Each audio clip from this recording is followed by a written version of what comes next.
Nous allons apprendre aujourd'hui à former de nouveaux mots en utilisant des préfixes.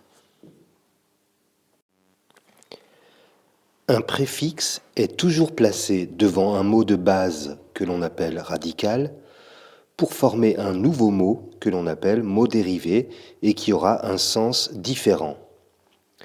Par exemple, si j'ajoute le préfixe mal au radical honnête, j'obtiens le mot malhonnête qui n'a pas du tout le même sens que le mot radical de départ.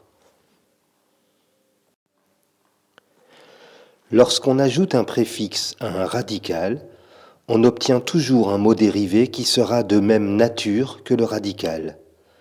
Cela veut dire que si le radical est un nom, le mot dérivé obtenu en ajoutant un préfixe sera également un nom. Si le radical est un verbe, le mot dérivé obtenu en ajoutant un préfixe sera également un verbe.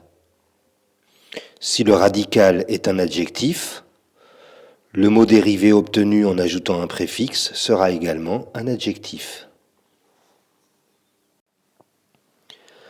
On utilise certains préfixes pour former des mots contraires. Voyons quelques exemples.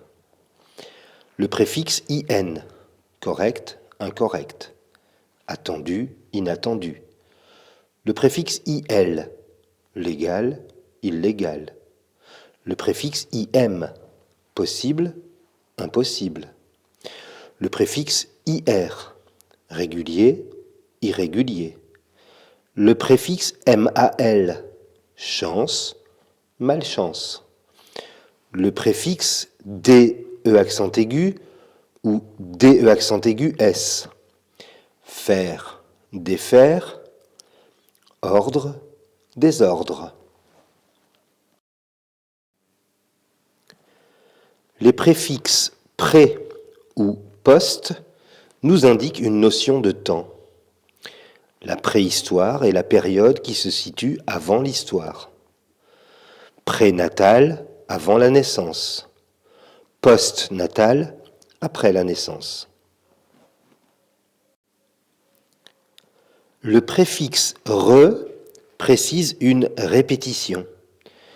Relire, c'est lire à nouveau. Rebondir, c'est bondir une nouvelle fois, etc. On utilise le préfixe para pour exprimer l'idée de protéger. Un parapluie nous protège de la pluie.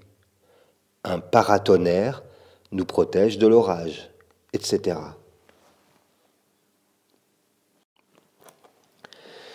Il existe plusieurs centaines de préfixes. Entraîne-toi à les utiliser car ils te permettront d'enrichir ton vocabulaire. Et à bientôt pour de nouvelles aventures.